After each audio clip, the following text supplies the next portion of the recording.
Hoje eu quero falar com vocês sobre leituras que eu concluí, as últimas coisas que entraram aqui na estante. Também tem uma pilha aqui do que eu acabei abandonando nesses últimos tempos e também o que eu tô lendo. Então, bora lá, minutagem vai estar aqui embaixo para vocês. Eu quero começar então sobre um livro que eu terminei, que é o Entre Quatro Paredes, do Sartre. Esse livro aqui, eu confesso para vocês que eu não lembro como ele acabou caindo no meu colo. Alguma leitura puxou ele, então eu fiz a aquisição. É uma peça de teatro e ela acabou, né, sendo alvo aí do meu interesse, porque aqui vai ter aquela frase: o inferno são os outros, que eu não sabia que era de uma peça do Sartre. Então, quando eu sei que eu descobri isso, eu não lembro como, e daí eu fiz a compra do livro. Ele é bem curtinho, ele tem 140 páginas, mas é um espaçamento bem confortável. As letras parecem que são em negrito, sabe? Ele lembra a impressão da Record. Então, fiz a leitura e gostei muito.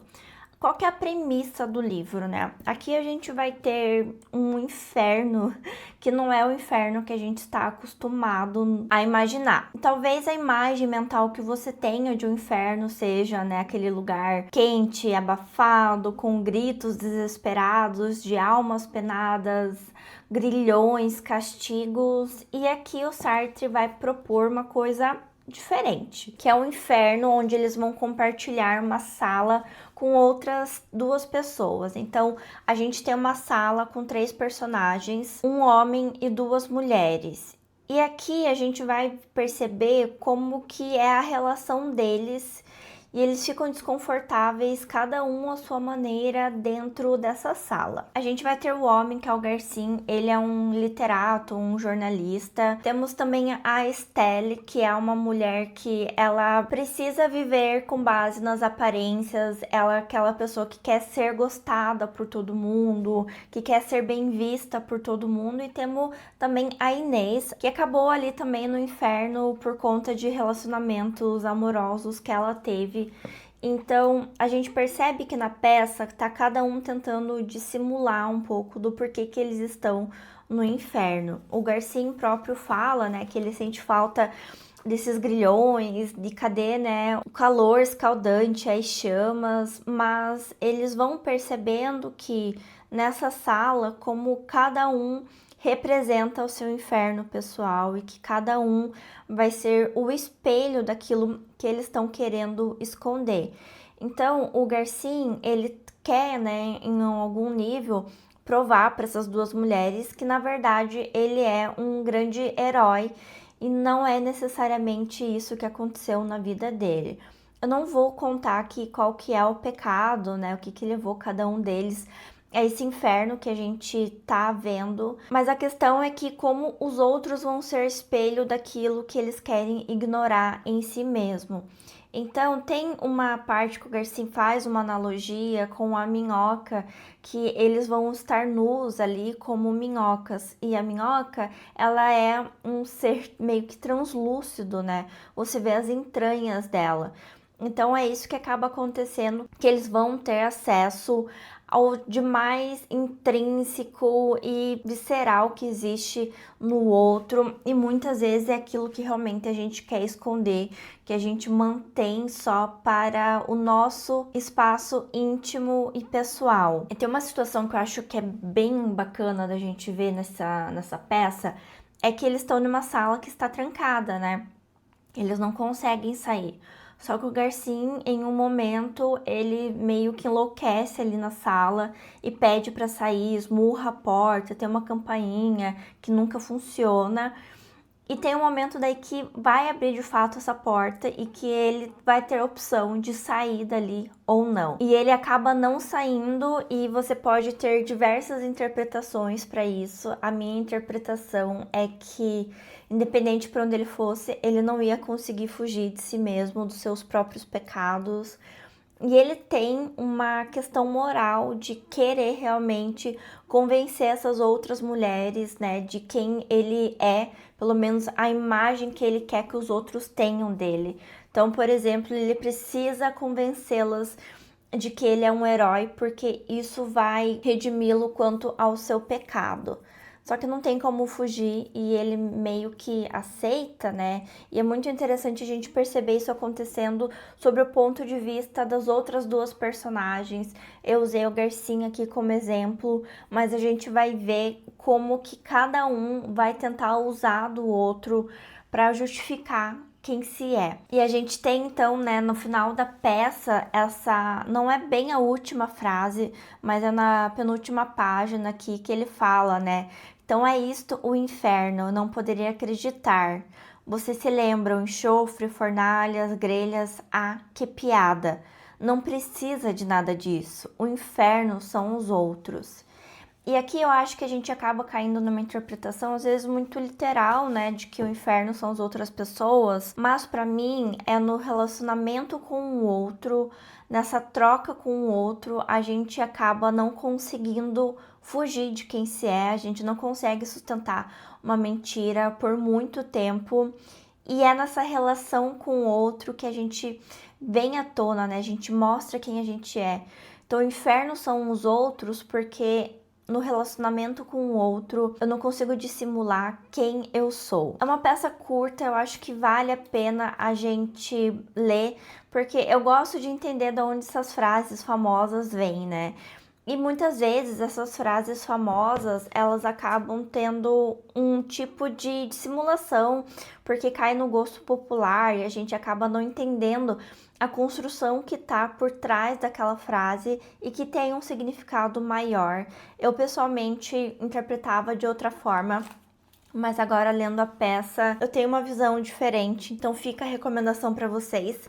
Essa edição que eu tenho aqui, ele vai ter um texto introdutório até a página 25, que caso você se incomode com spoilers, eu recomendo que você leia após finalizar a peça, porque ele vai dar uma esmiuçada na peça, explicar o relacionamento dos personagens, o que que tem ali, né, movendo cada relação. Então vai te entregar muito do que acontece na peça. Eu li antes porque eu não me incomodo com spoiler, eu gosto dessa experiência, mas eu gostei também bastante desse texto introdutório porque ele traz camadas que talvez na primeira leitura a gente deixaria passar batido. E agora em fevereiro chegou a minha caixinha da tag e eu faço assinatura da tag Curadoria.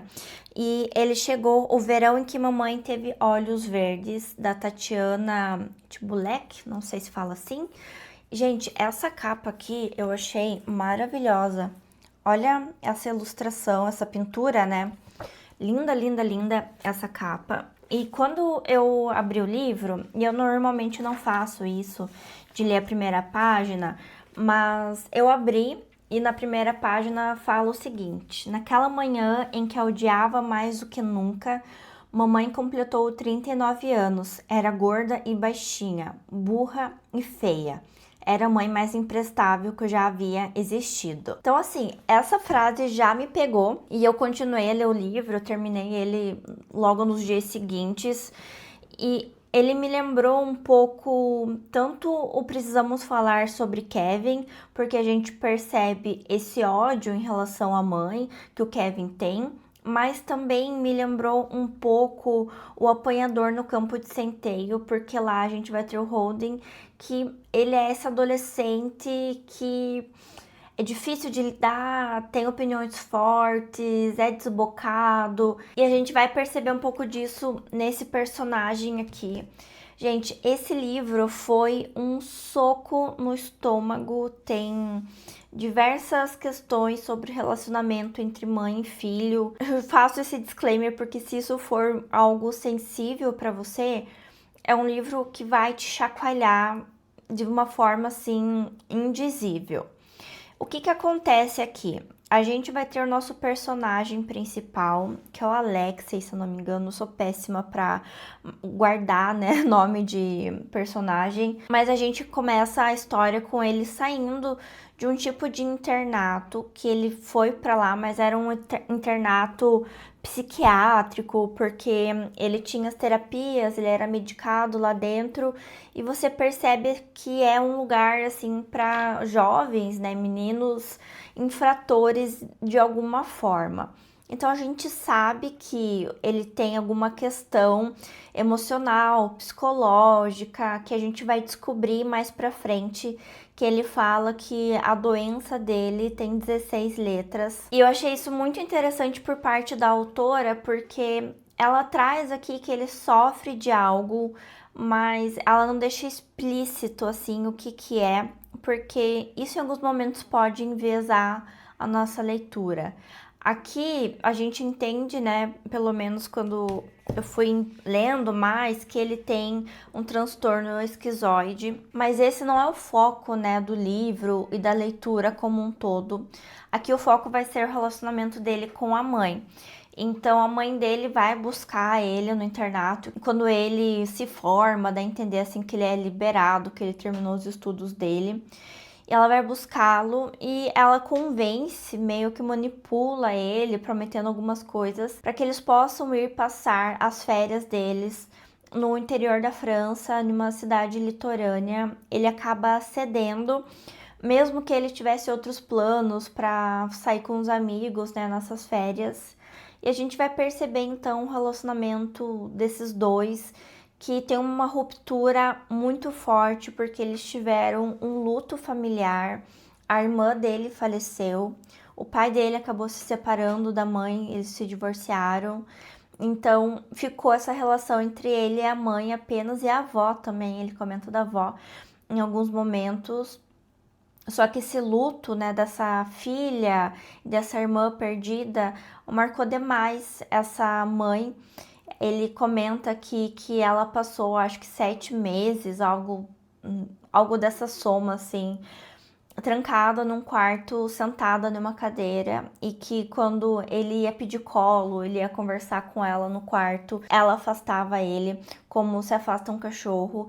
Então a gente percebe que teve uma ruptura por conta de um luto nessa relação entre mãe e filho.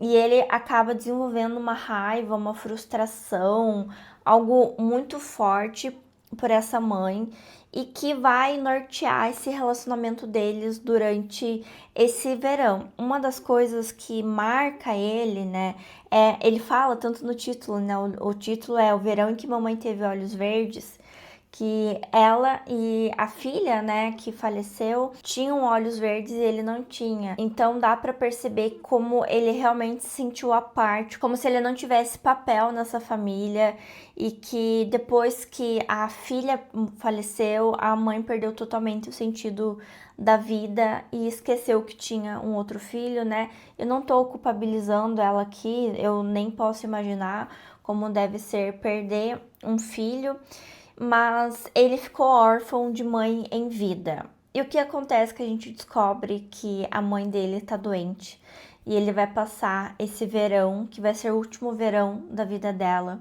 com ela. E ele vai perceber essa inversão de papéis.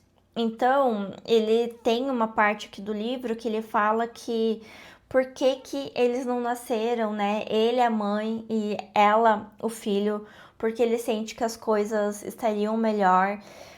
E tem uma sensação, um sentimento muito esquisito, estranho, mas muito real da parte dele, que é a partir do momento em que ela começa a morrer, que eles começam a realmente ter uma relação que eles nunca tiveram ao longo da vida, uma relação de troca, uma relação de companheirismo. E ele tem um desejo, né, de por que a mamãe não começou a morrer antes. E assim, é uma leitura que devasta o coração. Você vai ter também flashbacks do que acontece depois na vida dele, pós a morte da mãe, e como esse verão foi, assim, um divisor de águas na vida dele. E ele sente muito porque só nesse momento que ele começa a ter uma mãe, ele passa a ter um papel de cuidador porque ela começa a perder as funções do corpo, as funções mentais aos poucos. Tem uma passagem em que ela vai tomar um banho de banheira e ela quase se afoga e ele entra no banheiro para socorrer. E ele fala, né, que ela foi o primeiro corpo nu de uma mulher que ele tocou, e como isso vai marcar, e como essas marcas, elas realmente são intransponíveis ao longo da vida, tem que ter um papel muito grande de ressignificação. E assim, gente, um livro muito bom, muito bacana. Tem diversas simbologias do passar das estações, do ambiente que eles estão vivenciando, né? As flores florindo e morrendo, e como isso vai ser um reflexo do que eles estão vivendo na história deles. Gostei muito desse livro, fica a indicação para vocês. Ele não é um livro longo também, ele tem um espaçamento bem confortável e valeu muito a pena. Esse daqui eu acho que foi um dos melhores livros que eu li da tag desde que eu comecei a assinar o tag Curadoria. Vamos falar então de Orbital, da Samantha Harvey. Esse livro, ele estava no meu radar ali em 2024, porque vários canais gringos que eu sigo estavam falando dele e eu tava curtindo tudo que eu ouvi falar. Aí ele ganhou o Book Prize e foi lançado aqui no Brasil. Quando foi lançado aqui no Brasil, foi assim, todo mundo que eu conhecia também estava falando desse livro. Eu aproveitei então que eu fui em janeiro para Curitiba, que eu tinha uma consulta médica, e eu comprei alguns livros em inglês, e esse daqui então é a minha edição em inglês. Eu paguei um preço super bom assim, e eu paguei mais barato do que o preço dele em português na Amazon, porque ele é um livro meio caro e assim, super curtinho, mas caro mesmo assim. E eu tenho uma experiência que foi mais ou menos, porque o começo do livro eu achei assim muito bom, muito reflexivo, muito contemplativo, mas do meio pro final ele dá assim uma desandada no ritmo. Eu sinto que as reflexões ficaram mais o mesmo, não agregou muito e ficou repetitivo e eu dei assim uma boa desengajada. Tanto que, eu não sei se vai dar pra ver aqui, que as minhas flags elas estão mais no começo do livro do que no final, porque eu não senti que tinha coisas pra marcar. Mas sobre o que fala o livro? A gente tá acompanhando um dia de uma, acho que não chega a dar um dia inteiro, de uma tripulação que está orbitando a Terra. São 6 tripulantes, 2 mulheres e 4 homens, de origens diferentes, de países diferentes, e a gente vai perceber a experiência deles vivendo naquele ambiente. Eu sinto que ele tem uma experiência de leitura diferente. Se eu fosse, sei lá, tentar explicar como em um filme ou numa série, é como se a câmera ela focasse em uma pessoa e você tem um pouco de conhecimento dessa pessoa, aí vai para outra e ele vai fazendo como se estivesse orbitando também entre esses personagens. Eu achei essa experiência de leitura muito interessante. Eu sinto que a proposta do livro também é inovadora, é muito diferente do que a gente vê dos contemporâneos, né, que temos hoje no mercado. Então, a autora se propõe a fazer algo diferente e eu sinto que só por isso tem muitos louros o livro. Então, a gente vai acompanhar um pouquinho do porquê que cada pessoa tá ali, de como foi, do que ficou para trás. Tanto que uma das passagens que eu acho bem interessante é quando eles falam que eles anseiam por voltar para a família de origem deles, podemos dizer assim, mas que essa experiência que eles estão vivendo no espaço, ela só pode ser compartilhada por aquelas pessoas que estão ali, que é como se faltasse palavras, expressões para eles conseguirem mostrar para os outros o que representou para eles, como foi viver essa experiência. E a gente pode fazer uma extrapolação para qualquer tipo de grupo de pessoas que sofreram estresse pós-traumático, violência doméstica, ou até mesmo nas neurodivergências, que são as pessoas que conseguem talvez conversar melhor, ter uma relação de até mesmo empatia somente com as pessoas que vivem aquilo exatamente. Então eles falam dessa dualidade que é um desejo de voltar para casa, mas é também você estar ali em um aspecto de estrangeiro, porque você só vai conseguir falar sobre determinadas coisas com essas pessoas que você já viveu. Isso eu achei bem interessante. Eu gostei que a autora, ela vai trazer também uma análise de um quadro, que é o Las Meninas, eu tava lendo aqui que tá a minha anotação, e eu gosto quando os livros, eles extrapolam aquilo que tá ali exposto, né? O que é aquela narrativa do texto, dos personagens. Então, quando a gente tem contato com músicas, com peças de teatro, com arte, e a autora faz isso propondo uma análise e por que que essa arte, né, essa obra, ela é importante para esse personagem e o que que isso representa para ele. A gente vai ter uma passagem de um tufão que eles vêm se formando porque eles estão, né, nessa estação espacial e daí eles conseguem ver a olhos nus assim toda aquela tempestade se formando e ver que vai impactar, que vai atingir uma região que é muito pobre, que é muito carente e que não tem o preparo para lidar com isso. E o sentimento deles é de muita impotência, porque é como a gente vê, né, em um jornal, às vezes, as notícias, as coisas que acontecem, a gente não tem um poder de ação sobre elas. Aqui é um pouco pior porque eles veem no aspecto físico, né? Eles conseguem ver o tufão se formando.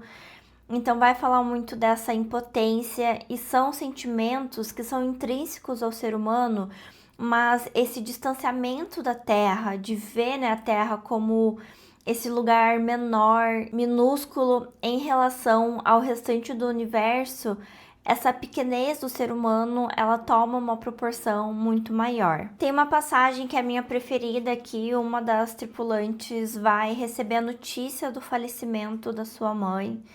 E mais pra frente a gente vai acompanhar uma cena de um casal, não somente uma cena, né, mas a constituição desse casamento, os anos passando, mas é algo tão singelo. Eu acho que tem umas 3 páginas, se muito, talvez tenha menos. Até o momento que a gente percebe que a gente tá acompanhando a história da família, né, dessa tripulante. E a autora vai falar do tempo passando, vai falar de morte, de vida, de relacionamento, de uma forma tão sutil e eu achei belíssimo, belíssimo, belíssimo. Pena que o livro perde o ritmo, que eu senti assim que ficou maçante, que eu não consegui mais me conectar com as reflexões que ela estava trazendo, porque não acho que trouxe mais nada de novo além do que ela já tinha abordado no início do livro, mas sei lá, eu acho que é uma coisa tão diferente que mesmo assim valeu super a pena a leitura. Vamos entrar agora na seara dos livros que eu comecei, mas abandonei. Eu tô num momento meio desconectada com as leituras. Eu acredito que por eu ter passado muito tempo com enxaqueca, eu passei ali aproximadamente 10 meses com crises muito fortes. Eu acabei não só perdendo o ritmo, mas perdendo muito o foco também na leitura. Então foi uma rotina que eu acabei, né, não tendo mais no meu dia a dia. E fora as medicações, né, para dor, que acabam impactando no foco, nessa questão de ter uma névoa mental às vezes. Então, tudo isso acaba impactando na leitura. Eu não consigo passar muito tempo focando numa mesma coisa. Estou tentando melhorar isso.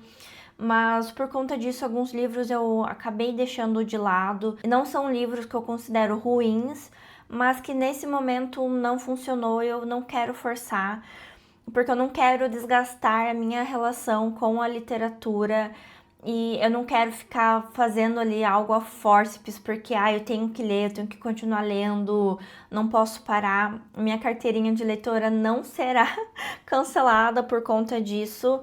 Mas eu fiz então, eu iniciei a leitura do Hamnet que eu tenho nessa edição aqui da Intrínsecos, só que eu li, tá até anotado aqui.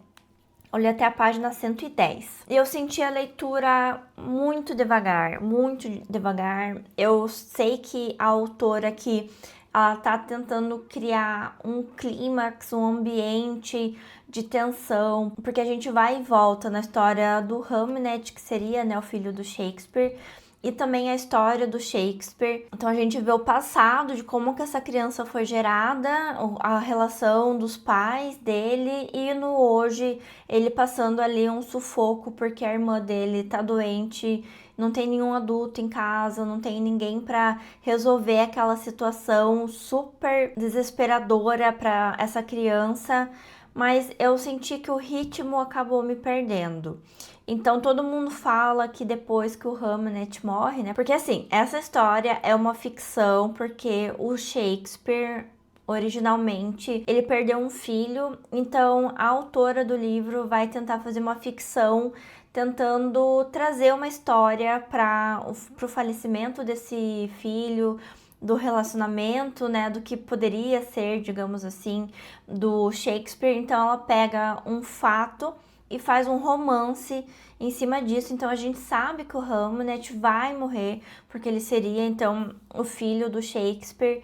E todo mundo me fala que na hora que o falecimento, né, dessa criança acontece, a história engata, ela ganha um novo fôlego, só que eu não consegui chegar nesse fôlego. Então é um livro que eu deixei aqui separado para ler em um outro momento. Eu quero assistir o filme, que também tá todo mundo falando super bem. E até algumas pessoas falaram que o filme é melhor do que o livro. Enfim, eu quero assistir porque é com um ator que eu gosto muito. Então vamos ver como que vai ser a minha experiência. Mas o Hamlet foi deixado para um outro momento. Eu tô aqui também, gente, com um livro que eu tava lendo para leitura de apoio, né, do Don Quixote, que é o Lições sobre Don Quixote, do Nabokov. E eu provavelmente vou abandonar esse livro assim, eu não assumi ainda o abandono, eu tô esperando alguém fazer uma defesa dele para eu continuar lendo. Porque ele é um livro que tem uma premissa interessante, né? São aulas que o Nabokov deu sobre o Don Quixote. Só que ele tem uma premissa, né? Até o principal argumento dele é que as pessoas veem o Don Quixote como um livro cômico. Só que ele é um livro muito triste, ele é um livro muito pesado, é um livro muito cruel e eu super concordo com essa leitura do Nabokov. Mas quando ele vai tentar fundamentar essa hipótese dele, ele faz menção, inúmeras menções a passagens que ele considera que são cruéis. Então a gente tem um copia e cola do livro do Don Quixote enorme aqui. Parece em alguns momentos que eu tô relendo o livro do Don Quixote. Então ele fala, esse livro é cruel. Pega aqui 10 menções diretas do livro para você ver como ele é cruel e ele segue para o próximo tópico. Então eu sinto que acaba não aprofundando tanto e era exatamente o que eu queria, uma leitura mais crítica do livro. E eu sinto que eu não tô tendo aqui. Então tá sendo bem desgastante também essa leitura. Eu tô na página 120 e pelo que eu vi, ele vai seguir na mesma toada até o final do livro.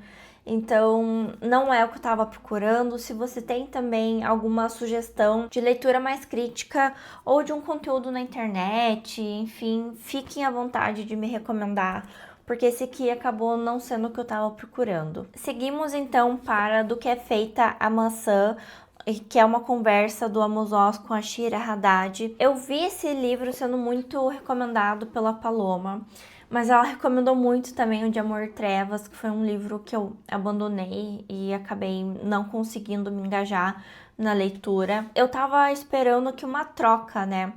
Porque a Paloma até fala, né, em diversos vídeos dela, que é uma conversa, que é uma troca, são pessoas que em alguns momentos discordam de um assunto. Só que o que eu tô percebendo, né, é que tem, sei lá, olha, vou dar um exemplo aqui dessa página. Espero que vocês estejam conseguindo ver, mas o que está em itálico é o que a Shira Haddad fala e o restante, né, que é o texto corrido, é o que o Amos Oz fala, então não é bem uma conversa, ela faz poucas inserções de opiniões ou ela dá ali um argumento reduzido que vai fundamentar ou não, que vai contrariar o que o Amos Oz está falando e acabei não me engajando, os temas que eles estão trazendo aqui também não foram do meu interesse. Eu li até a página 75 e o livro tem 160 páginas. Então, assim, gente, vocês viram que eu comecei vários livros, dava pra ter, sei lá, concluído uns 2 livros pelo menos. Mas esse aqui também não tá sendo. Eu acho que eu não gosto da literatura do Amos Oz, porque é o segundo livro que eu tento dele. Eu acabo não engajando. E outro livro que eu estou gostando muito, mas que eu dei uma pausa nesse momento, foi o Boredom, do Alberto Moravia. Esse é um livro que eu vi em um vlog gringo de uma youtuber que me interessou bastante. Ele é um livro italiano.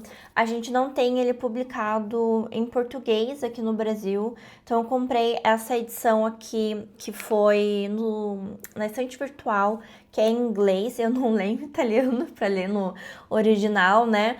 E eu tô na página 25, mas ele é uma diagramação, gente, bem sofrível. A leitura, ela é bem pequenininha, mas tava me atraindo muito, né? A gente tem aqui no começo do livro o personagem que é o Dino, e óbvio que eu preciso lembrar daí do Deserto dos Tártaros, porque o nome do autor é Dino Buzzati, então na hora que eu li esse nome já me trouxe isso.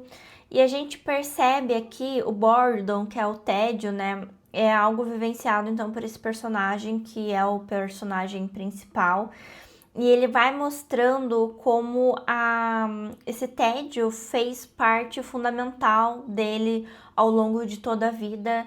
E ele fundamenta que várias coisas que aconteceram na sociedade para a humanidade, né, quedas de impérios, descobertas, tecnologia, são baseadas no tédio. É um livro que está sendo bem interessante. Eu não abandonei ele, eu fiz uma pausa nele agora, porque, como eu comentei, o meu foco tá bem disperso e ler em inglês acaba me demandando mais. Se bem que, da minha experiência de ler em inglês, né, eu li o Orbital em inglês e agora esse daqui, eu senti mais facilidade com esse do que o Orbital, mas eu tenho um nível avançado de inglês, então leiam as primeiras páginas para ver como seria para vocês. Então, gente, de tudo isso que eu estou lendo agora, que foi até uma sugestão tanto do meu marido quanto da Thay de pegar algo mais leve, foi o Harry Potter e o Cálice de Fogo, nessa edição belíssima aqui, gente. Eu babo, eu acho ela muito bonita. Só que ele tá numa parte da história que é quando vai ter o campeonato lá a Copa, né, de quadribol, que é esse início do livro que nunca me pegou muito, assim, sabe? Cálice de Fogo não é o meu livro favorito, então era pra ele ter essa função, não tá tendo. Então, assim, gente, eu não vou forçar as leituras porque eu não acho que é bem por aí. Eu tô mais interessada agora em leituras de não ficção, conectadas à psicologia, que é o que eu tô estudando demais. Eu tô fazendo uma pós que tem um conteúdo online bem denso e muitas aulas. Eu tenho também encontros semanais, né, de 2 a 3 vezes na semana, que tá me demandando tempo para estar ali presente também. Então, assim, eu tô com um tempo mais reduzido também para leitura e por isso que eu não tô querendo forçar muito em leituras que não estão funcionando, porque só me desgasta. Sobre o que entrou na estante, né? Eu não tô fazendo aquisições de livro, porque eu tenho muita coisa na estante e a não ser que tenha alguma coisa que me chama muito a atenção, mas não foi o que aconteceu, né, recentemente. Eu tô tentando diminuir as minhas compras porque eu tava comprando, os livros estão ficando parados na estante, então não tem porquê eu só ficar acumulando e gastando dinheiro, sendo que eu tenho outras prioridades no momento. Então, o que eu comprei, né, que entrou, né, na estante foi o Verão em que Mamãe Teve Olhos Verdes, que é da minha assinatura da Tag. E agora, na Semana do Consumidor da Amazon, eu achei que teve promoções bem ruins, assim.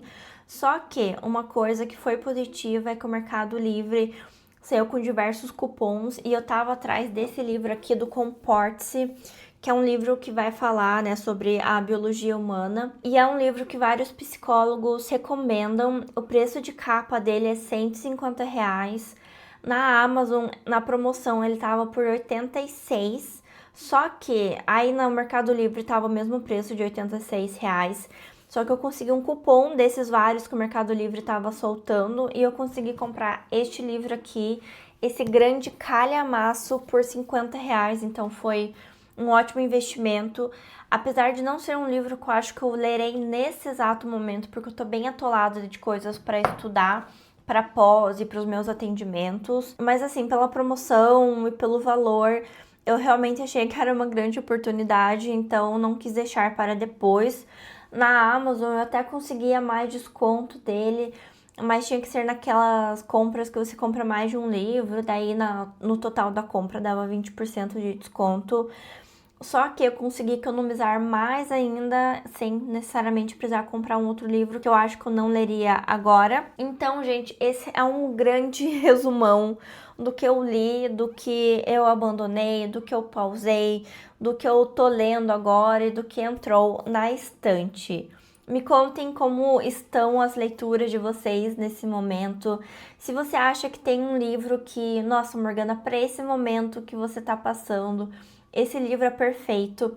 Eu até comecei, cadê o meu Kindle? Deixa eu pegar lá. Eu comecei a ler Uma Janela Sombria no Kindle, só que eu acabei não gostando muito do livro. Eu peguei, né, um livro de fantasia e eu tava esperando me prender mais, mas eu achei as coisas acontecendo muito rápidas no livro, muito clichê e acabou não me pegando. Então ficam aí todas as minhas tentativas de leitura para vocês e aceito recomendações. Se você assistiu até aqui, fica o meu agradecimento. Não esqueçam de curtir o vídeo, de dar um hype, de se inscrever aqui pelo canal também. E a gente se vê no próximo vídeo aqui pelo canal.